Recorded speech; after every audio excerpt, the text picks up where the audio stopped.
So we have come to the end of Vlogmas, and woo, I am kind of surprised that I actually filmed and recorded 19 videos for the month of December. I've never done anything like this before. I have never put out so much content before. Pretty sure there are years that have gone by where I put out fewer videos than I put out in the month of December. So I just want to do like a kind of recap about how my Vlogmas experience was, whether it inspired me to continue vlogging or to put a pause on YouTube content creation. And then also I started this tradition on my blog where every month I answer a Q&A. So I think I started doing it in March of this year maybe. So I usually will put out a Q&A like question sticker on Instagram stories, and then people can ask me anything and then I answer them on the blog. So this month I decided to do something a little different, which is to do the December Q&A in video form. So I'm also gonna be answering your questions live. I have not taken a look at them because I didn't want to like think about them ahead of time. So that's what we are going to be covering in this video. Keep on watching.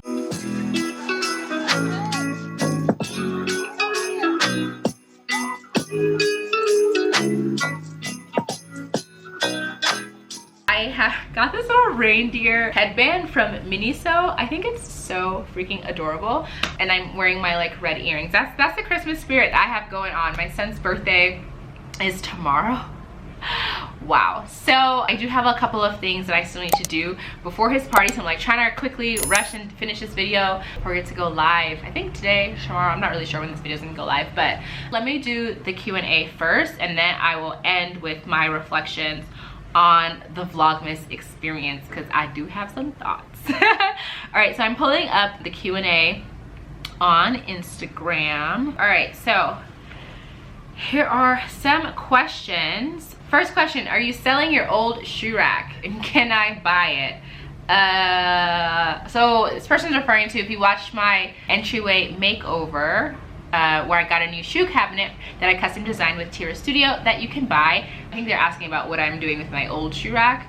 I'm not selling it right now, maybe later, but right now we're using it for other things. So that's the first question. How do you balance time or now as a mother and working? I actually get this question a lot, probably every single month. How do I balance being a working mom, being a wife, having a baby, running a business? When I was in graduate school, people also asked me how I balance that. And it really boils down to, I think, two things. One is, let me say three things, but the second and the third are kind of together. Two things. So one is being organized. So I am pretty organized in my household in that I usually try to meal prep. I have a video on how I meal prep, or like one example of how I meal prep. So I usually try to like make meals on Sunday evenings that'll at least carry us through Wednesday, so that every single night I'm not spending an hour making dinner because that takes time. I also try to be organized with my business, and so that means that I use a project management tool. I use Asana to kind of keep track of all of my projects and tasks of the different campaigns that I'm running. I have a team that I work with, and so we communicate on Asana there. I also have a blog post on how I stay organized as a blogger. So I think, yeah, organization both in the home life and in work life is really important. Another thing is that I have help. I have a team that supports me in my blogging work. So I have an admin assistant who helps with emails and some social media management. I have an editorial manager who like helps format blog posts. I have a video editor who has edited every single Vlogmas video. Shout out to you, Oscar, you the homie. And in my personal life, I have a partner. I don't parent alone. I don't raise this kid alone. So my husband, I don't want to say helps because that makes it sound as if we both parent this child. So I don't want to say that he like helps parent, because I hate when people say like, oh, the husband's like babysitting. Like, no, he's like taking care of his child. Anyway, I also have a nanny who also like does house cleaning and does laundry. So she helps and supports a lot in that way. So I have help. That's number two. And then it's not really a thing, but I have realistic expectations. I know that I'm not going to be able to be great at everything all at one time. So I am okay with myself if there are some days that I am more attentive to my kid, and then that means that work kind of like falls back to the wayside, or vice versa. There are days that or weeks, or like a whole week could go by where we eat out a little bit more because I haven't had time to meal prep because I had to focus on work. So I just have grace with myself. I set realistic expectations. I have a clear understanding of what is actually possible and feasible, and I try my best to not beat myself up over the fact that I am trying to balance and do all of these things, and there are times where something's gotta give, and like not everything will get done. This is another reality, although it's not something I recommend, but sometimes if like things get really real, I go to bed really late. I just don't get enough sleep. I'm really trying to work on that for 2021, sleeping better, because 2020 I had way too many nights where I was up until like 2, 3, 4 a.m. trying to get work done, because that's the time that I had. So that's the answer to that question. Are you visiting Nigeria soon? I would love to visit Nigeria soon. We're supposed to go together as a whole family this December, but I posted recently that my grandfather turned 100, my dad's dad, and so it was really sad that we weren't able to be there in person to celebrate with him earlier this month, but we are hoping to go sometime soon. Definitely want the baby to, almost not a baby anymore, the kid, definitely want the kid to go to Nigeria and have a real, for me it's always been my vision that he felt just as Nigerian as he did Kenyan, and right now he doesn't really have any identity because he don't know what's going on, but it is really important for him to have a strong sense of both identities. So definitely are planning to visit Nigeria. Just haven't made formal plans, but would definitely love to do so sometime in 2021. What did you learn about yourself this year? Ooh, that is a good question. What did you learn about yourself this year? In the year of 2020, I think that I came to a really good place of just like really understanding who I am, and that was a combination of, as I became a mother, not that my identity is like tied to motherhood, because it's not, but I think because I was so sure of who I was even through the transition of becoming a mom, then I really felt like, okay, like this is who I am. Like I have my identity. I am unashamed about who I am. Like this is my personality. If you don't like it, oh well, like, you know, I live for myself, and to make myself not happy, but I have to be true to who I am. And I think that I finally, like this year was like, I am true to myself, and that's the one thing I'm not gonna compromise. Transitioning into motherhood helped me realize that, or helped me kind of come to terms with that. Also turning 30 like kind of made me feel like, all right, my 20s were for figuring out who I was. I now know who I am, and that's good. I also this year did a lot of, I don't know why, but I did a lot of like personality tests and like strengths and weaknesses assessments. It just really just came to a clear understanding of how I work, how I relate to things, how I think about the world. So yeah, that's what I learned in 2020, like who I am really. All right, moving to Cambridge next week. Cambridge, Massachusetts. Any recommendations from your undergrad days? Wow, I haven't been in Cambridge, Massachusetts since, I haven't lived there since 2012. So I feel like things have changed a lot. My favorite Chinese restaurant is no longer there. It was Yanqing, R.I.P. Yanqing. No, I don't really have any recommendations. I think that when I was at Harvard, I spent most of my time, I think unlike other college campuses, like, you know, for example, NYU, my brother was at NYU, he spent a lot of time like in and about New York City. Whereas I think and maybe this is just my own personal experience, but I think Harvard is one of those campuses where you're pretty insular. Like I didn't venture out into really Cambridge, I didn't venture out into Boston. So I don't really know. I don't really have anything for you, sorry. Are you enjoying Kenya more than the USA? Where would you rather raise your son, and why? Great question. Am I enjoying Kenya more than the USA? There are elements of Kenya that I like more than the USA. Overall, as a whole, am I enjoying? No, but did I enjoy USA more? I was more comfortable in the US. So being out of the US is definitely me outside of my comfort zone. So I think it's hard to enjoy being stretched like all the time. It's like a continual stretching, and it's for very little things. Like where do I find, I don't know, XYZ thing. It's just continual stretching. So yeah, I would say that I was definitely more comfortable in the US because that's just what I was familiar with. And then in terms of where would you rather raise your son and why, I think that there are pros and cons to raising a child in Kenya and raising a child in the US. I mean, one thing about Kenya is because Black people are the majority, there is less of a constant reminder about the impact of race and racism on the way the world works. Not to say that there are not elements of racism here in Kenya, because there have been instances where white people have been served before me in restaurants. And I was at the Safaricom shop, which is a telecom, and I was in line for a good 15-20 minutes. Like a white guy came in and like walked up to the desk and then was served. And I was like, is there a reason he's being helped before I'm being helped? And they were like, oh, I didn't know that you needed help. I'm like, I've been standing here. Anyway, so those things still happen, unfortunately, like everywhere around the world. So it's not like we are automatically removed from the impact of race, racism, and white privilege, but it is less salient in Kenya than in the US. On the flip side, I think that there is actually something to be said about growing up in a diverse and non-homogenous place like the US. So I think that the US also like has its benefits in terms of child rearing. I can speak from my experiences. So growing up in a white world, like I feel very comfortable with navigating the white world, which is unfortunately like the world we live in is a white man's world, and I'm comfortable navigating those spaces. I went to predominantly white high school, I went to a predominantly white college, so like I'm comfortable in those spaces, and I kind of like understand the nuances of white people and whiteness.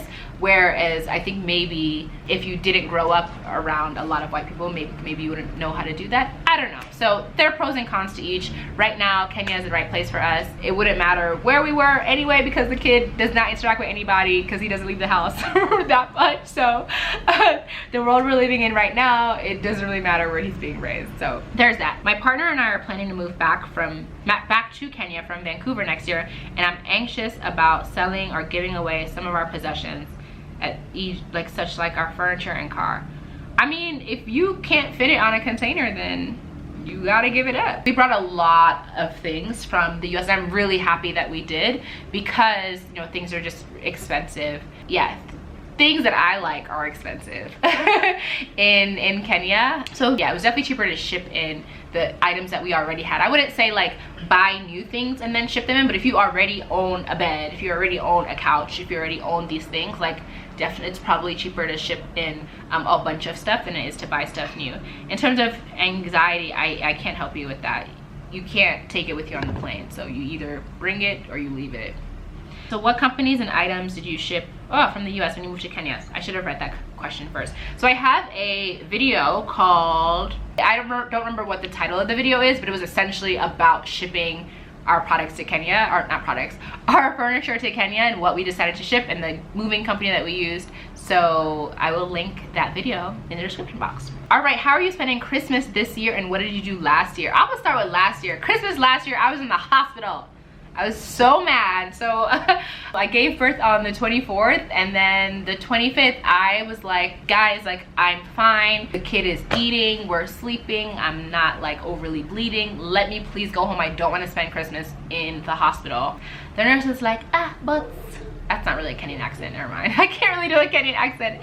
The nurse wouldn't let me go home because she said that I hadn't produced enough milk yet. I spent Christmas in the hospital last year. This year, what are we doing? I think we're gonna spend some time at home. We're just gonna do a lot of family stuff. Yeah, that's really all. Describe how you feel about your first Christmas with baby Kola. So this is actually our second Christmas technically. Last Christmas was the first one. But yeah, I'm excited for this one. It's nice that my family is here, my parents are here, my best friend is here. I really like that, you know, I feel like there's a whole family situation happening for Christmas this year. So I'm excited about that. I'm really just thinking about his birthday. So ask me after his birthday and I can now think about Christmas, but right now I'm like in first birthday mode. How are you so confident about yourself and life? As I said earlier, I know who I am. I'm very clear on the person that I am and who God has created me to be. And so I think when you know yourself and when you are happy with who you are, then confidence comes along with that. So that's how I'm confident, because I know who I am deep down. All right, why did you guys move to Kenya? There's a whole video about that. Has celebrating Christmas always been a big deal for you growing up?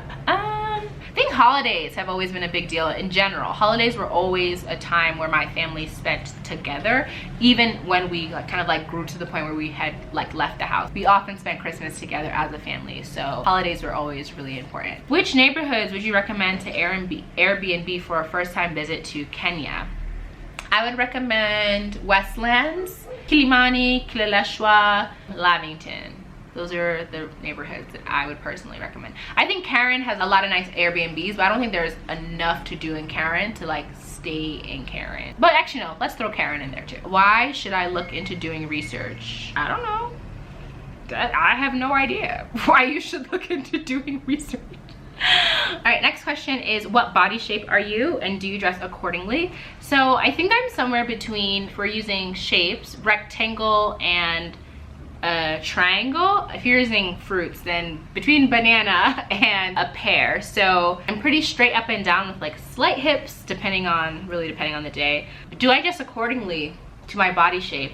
I don't know if I kind of think when I'm buying something like, oh, is this like the best thing for like straight up and down / slightly pear person to wear. I just kind of think about whether things are flattering on my body and also like what style I like. So for me, I like a lot of tailored pieces. I like high-waisted. I think my legs are long compared to my torso, so I like to accentuate my legs, and I feel like wearing high-waisted things makes your waist look slimmer, so I gravitate towards high-waisted silhouettes. Yeah, I don't know. That's all I got for you, sorry. How did you manage morning sickness and other symptoms while finishing PhD? I was really blessed. I had no morning sickness during my pregnancy. The only time that I felt nauseous, few times the only time during the first trimester that I felt nauseous was the day that I found out I was pregnant.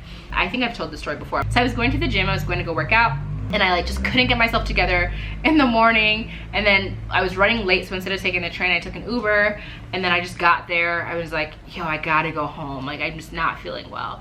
So that morning I didn't feel well, and then but after that, throughout the first trimester when I was still working on finishing my dissertation, I didn't have morning sickness. I was just exhausted. I was really tired, so I would take a nap every single day, but I didn't have any morning sickness. So I did have some nausea in like the third trimester, but not during the first trimester while I was still PhDing. All right, another question. Not a question. I'm just really grateful for Vlogmas. I've really enjoyed it. Plus you have a really amazing personality. Thank you. I'm gonna save my comments for Vlogmas, but I have overall enjoyed it, but I have further thoughts and comments in a second. How do you feel having a kid has impacted your definition of work-life balance? Oh, that's a good question.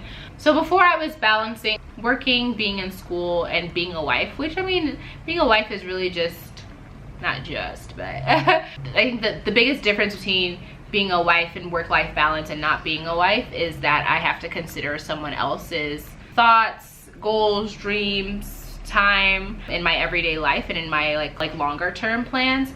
And so adding on a kid is just another element of that, except that the kid can't communicate. I don't understand everything that he has to say. So the biggest difference has been that there are times when my day is just completely thrown off because the kid is crying, or he's refusing to eat, or he's just not sleeping.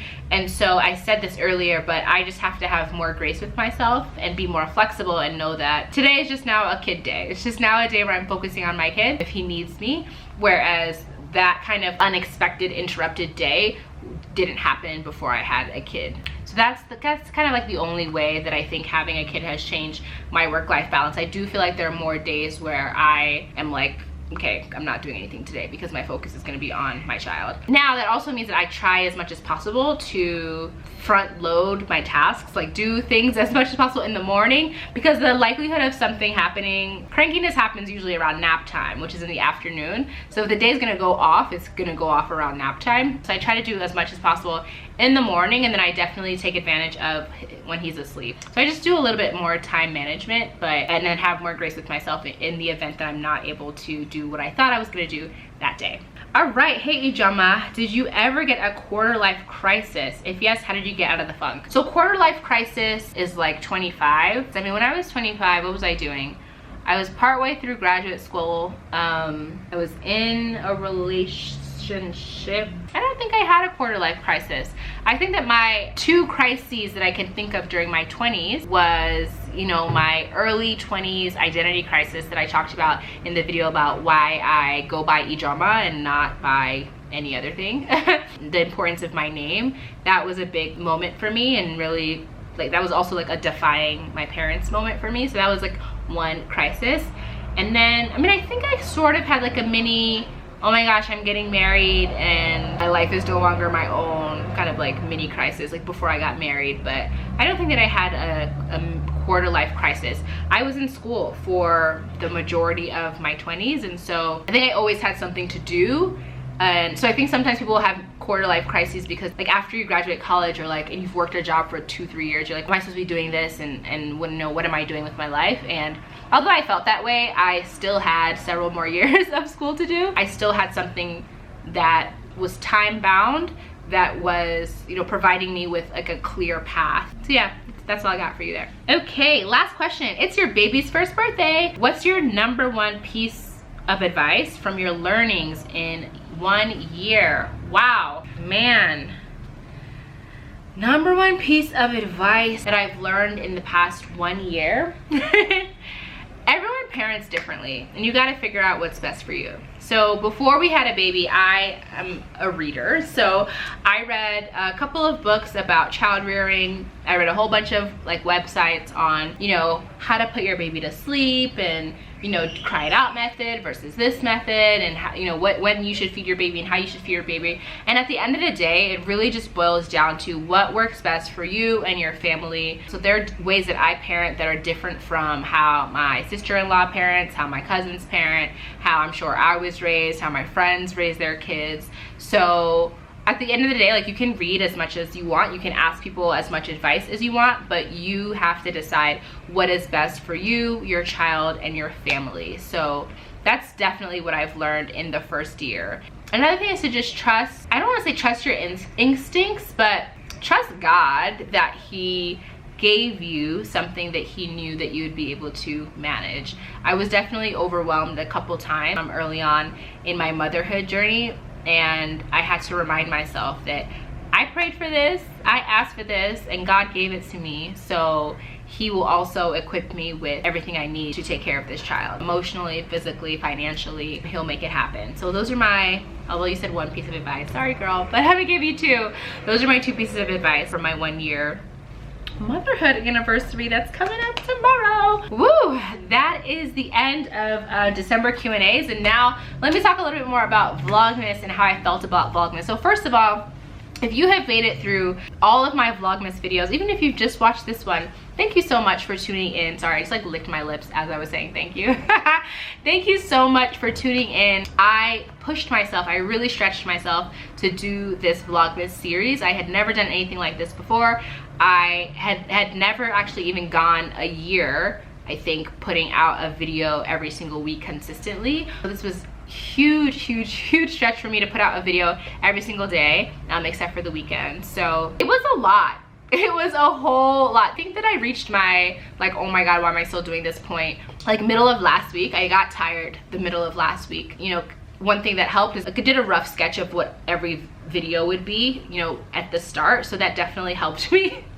Because I was like, I don't have anything left to say. I'm tired. I don't want to be on camera. But other things that I think that I've learned from Vlogmas, I talked about this in the Why I'm Over YouTube video, but there is an element of overproduction on YouTube. But I think that doing Vlogmas helped me realize that really all I need to do is turn the camera on. Like right now, like I'm not even wearing any makeup. I just filled in my eyebrows, but like it's totally fine. I'm recording on my camera. I recorded a bunch of Vlogmas videos just using my phone. So I definitely feel like doing this like very like informal, just get a video out every day has helped me not feel as much like I need to have a grand plan to put out a video. On the flip side, exposing so much of your life, so much of your personal life is something that I continue to always balance. It is important to me to, you know, maintain a sense of privacy. My family didn't ask to be on the internet. My friends didn't ask to be on the internet. Jonathan never asked to be on the internet. So I definitely like want to respect other people's boundaries. And I do think that when you're vlogging, it can get kind of boring to just be you.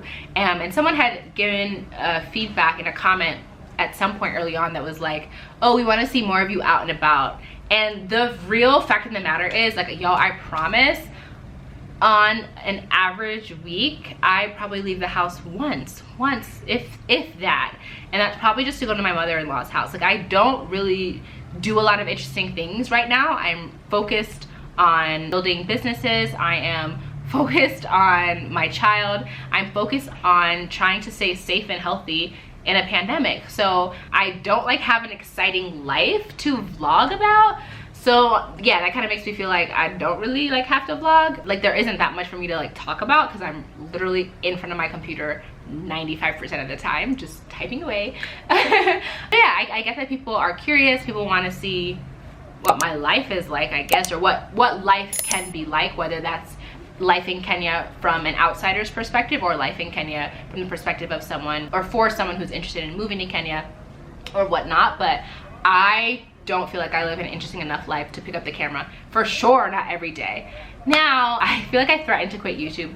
I'm not gonna quit YouTube, but I'm definitely going back to 1 video a week because, woo, exhausted. Just exhausted. But yeah, just wanted to shout out my team who has helped me execute this Vlogmas. Oscar, Joelle, Chama, y'all are all great. Thank you so much. Wanini also helped and contributed, so thank you if y'all are watching. I don't know if you are, but if you're watching, thank you so much for helping us pull this together. And thank you for watching. Thank you for sharing. Thank you for commenting. It's actually been really cool chatting with people in the comments. I feel like my comment section is like livelier than it has ever been during this Vlogmas period. So if there's some videos that you need to catch up on, feel free to catch up on them because you're not gonna see me until like the 1st or 2nd week of January. I'm taking off. I have earned it, I deserve it, and I will see you guys in the new year. I think that there's 1 more video going up tomorrow, but otherwise, yeah, thanks so much guys for watching, and I will catch you guys in 2021. Bye.